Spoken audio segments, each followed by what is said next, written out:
Yo, peace. What's happening, everybody? Mikey Ice.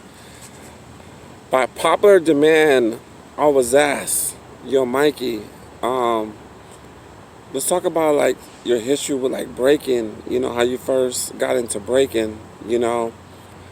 My history with breaking stems back since I was like a little kid, like the 80s, you know what I'm saying? From a group, famous hip hop group coming out of New York called UTFO. You know what I'm saying? Untouchable Force. And they had a DJ.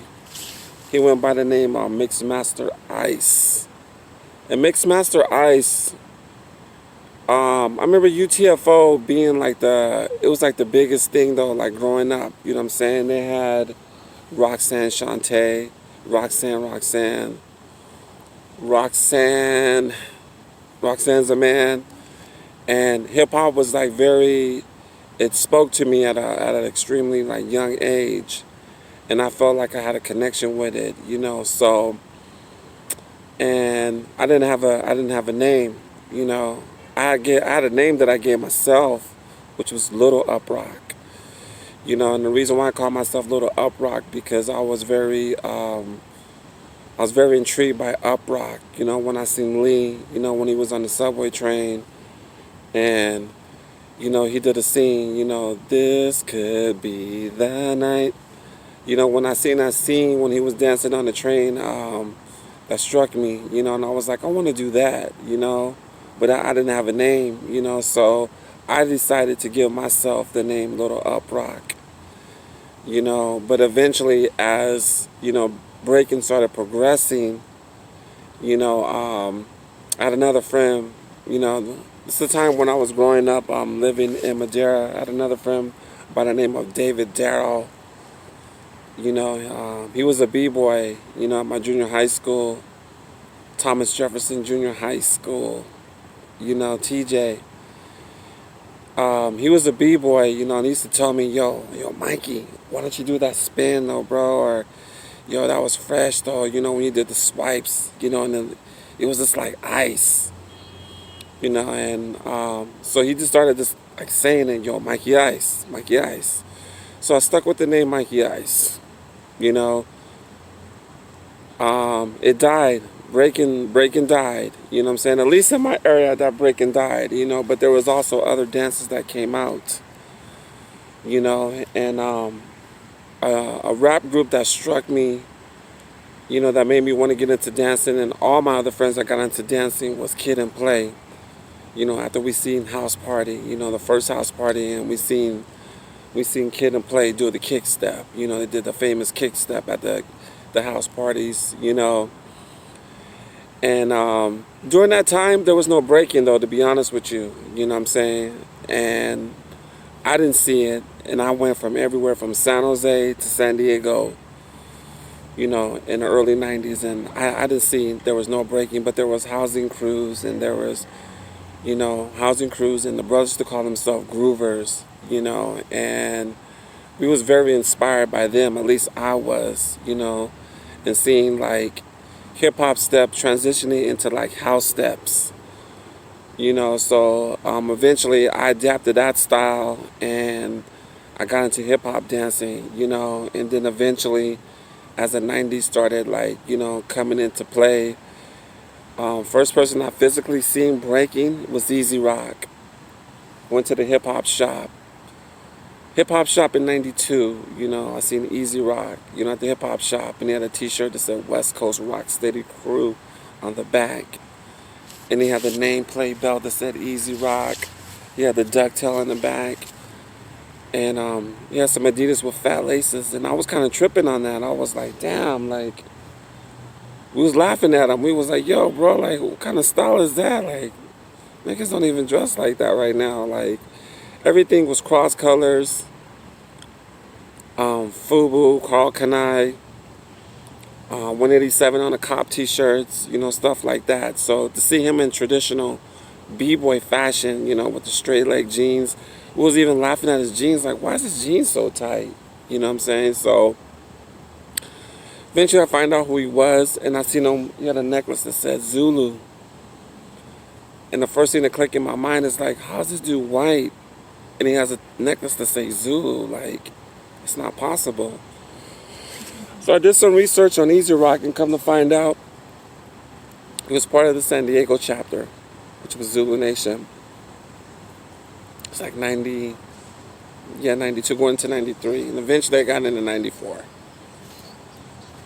You know, so with that being said, you know, I was always looking for other dancers, you know, like people in my community. You know, I felt like living out, you know, in Madeira. I felt it's a very small town. Everybody from the Central Valley knows what's up. You know, if you're from the Valley, you know what I'm saying? Dinuba, Fresno, Orosi, Delano, Parlier, Modesto, Merced, Stockton. You know, now we hear about, the first time I really started hearing about Modesto or anything out of Madeira, there was this thing called Graffiti Nights. And if you're from the Central Valley, you know about Graffiti Nights. Graffiti Nights was a place that people would go cruising, you know, and so basically I would go out to Modesto, go to Graffiti Nights, and sometimes you'll come across another dancer, you know, you'll look at him and you'll be like, yo, I like this dude dance though, so I'll go over to him, you know, ask him some questions, you know, and then there was a dude that called me up, was like, yo, Mikey, there's a dude out here in Modesto, he thinks he's the shit though, bro, you should come and battle him. So me being young, you know, Zulu, I was like, what's his name? So he goes by the name of Ivan. I was like, Ivan? He's like, Poison Ivy, you can do halos in the street, has spins in the street. So I go out there, you know, and I seen this dude, you know, and at this time we went to this dance at the California Ballroom, and that's when I seen Boogie T and Romine and a dude named Jaime, you know, and we were all dancing in the same circle, you know, no Styleman's crew, you know. And I would see Donnie, which is Crumbs on the side, you know, I would see him breaking, you know. And I was really intrigued by Romine, Ariston, you know, when I seen Ariston, you know, young Filipino kid, I thought he was black, you know, just the way, like, he carried himself, his fashion, you know, the way he had his hair. This is when he used to have his hair like in little twisties, you know, before he has the long hair, what you see today. And I asked him, what's the name of you? Hey, you know, bro, like, where you from? You know, he always said Ariston. He wasn't saying Romine. He was like, my name is Ariston. I'm in a crew called PDA. And I was like, who's in your crew? There's only two of them, was him and Boogie T, you know. So eventually we became friends and we all started dancing. And then that night we head over and we go to Crumbs' house, you know, we spend the night. And that's how our friendship started, you know. So just wanted to share a little bit of that history, you know, with everybody being said. I can keep going on and on into detail about that. But then also I want to talk about Mouthful of Vance as a crew, you know, that basically was created by me in Vietnam and Merced, you know, back in '99, you know. And the way that Mouthful of Vance was created was we wanted to enter a battle, you know, but we didn't have a name for a battle, you know. So I go over to his house, you know, we're sitting down, you know, he's Filipino, mom's Filipino, dad's black. So Filipino people have a rice cooker, they love to cook. If you know what I'm talking about. So, you know, on the rice cooker, his mom's cooking some food, and mom tells me, yo, go into the refrigerator, bro. There's some food in there, you know, you might want to eat. So I go into the refrigerator, get the food. And I remember it was some fish. It was like some fish in the plates, though, you know. And I remember, like, on the rice I was about to eat, I seen a bunch of ants, like, all over the rice, though, you know. And we both look at each other and we start laughing. And I was like, damn, bro, like, if I would have ate that food, I would have had a mouthful of ants. And eventually we take that name and we go out to our first battle, which was in Stockton, you know, and we never used it before, you know, because I'm Zulu, Nam is just one battle a year with Rock Force. So we didn't have a name, you know, that we was going to use, you know, for the crew battle. So we end up using the name, and the first two people that we battle is Abe and Kareem. Kareem from Rock Forest, and we won. That's true. We won. We won that. We eventually advanced to the finals, and we get to a crew coming out of Tracy, California, called Mad Action Crew. So we battled Mad Action Crew though, and it was decided by crowd. You know, the crowd decided. You know what, like who should win, and it was Mike Schools and Rudy. Rudy. It was Mike Schools and Rudy was a 2-on-2. So they do a routine on us. You know, he dusts off the shirt and he throws it at us. You know, and it misses. The crowd goes crazy. Ah! So, you know, the battle was over and they decide, yo, who you think won the battle? Do you think Mad Action Crew won? Yeah. You think My Full Advance won? Yeah. Who thinks Mad Action won? Ah. So they end up winning. So with that being said, that's how that name was created, you know, and I took that name back, you know, and I brought it back 6 years ago, you know, and I decided to start a new version of My Full Advance. And My Full Advance has all elements: DJing, breaking, graffiti, MCing, B-boys, house dancing. And it's spread out throughout the world, like 30-something countries around the world. There's My Full Advance here in 2020. And I'm proud to say that's something that I created, and I take pride into that, though, you know. And so many years has passed by, you know, like looking back, you know, being original, first generation B-boy from the West Coast. We all know that. Anybody that's first generation B-boy from the West Coast, like, knows that I'm first generation. You know what I'm saying?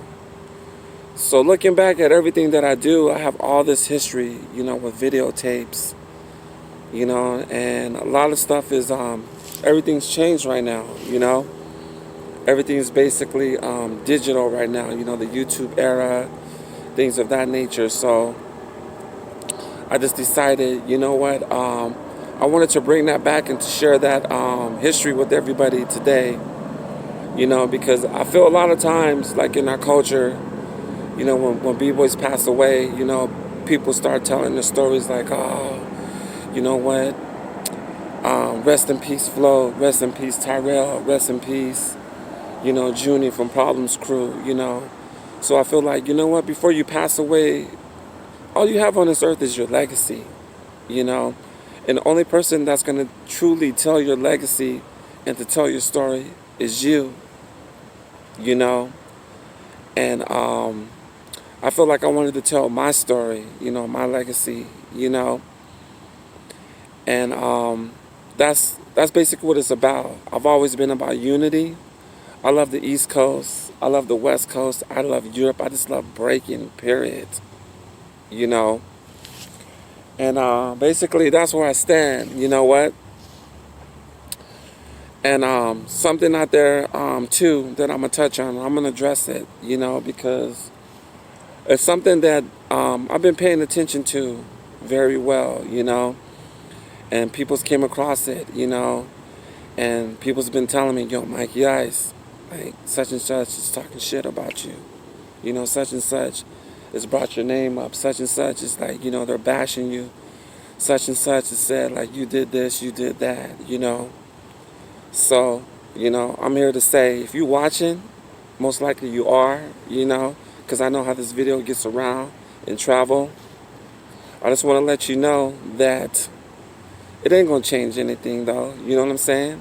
As long as I got breath, as long as I got life in this body, I'm going to continue to inspire the world, because that's what I do.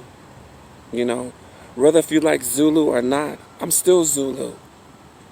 I understand what happened with the African Bambaataa situation, but I'm not African Bambaataa. I'm me. You know, he does his own thing. You know what I'm saying? There's MZK. They're still doing their thing. Mikey-ICE is still repping Zulu. And I'm going to continue repping Zulu. Why would I turn my back on something I've been a part of for 27 years? That doesn't make sense to me. You know what I'm saying? So, with that being said, I don't have to bring out any names, you know, but definitely the people that know me, you guys know who I am. You know what I'm saying? Like, judge me on that. You know who I am.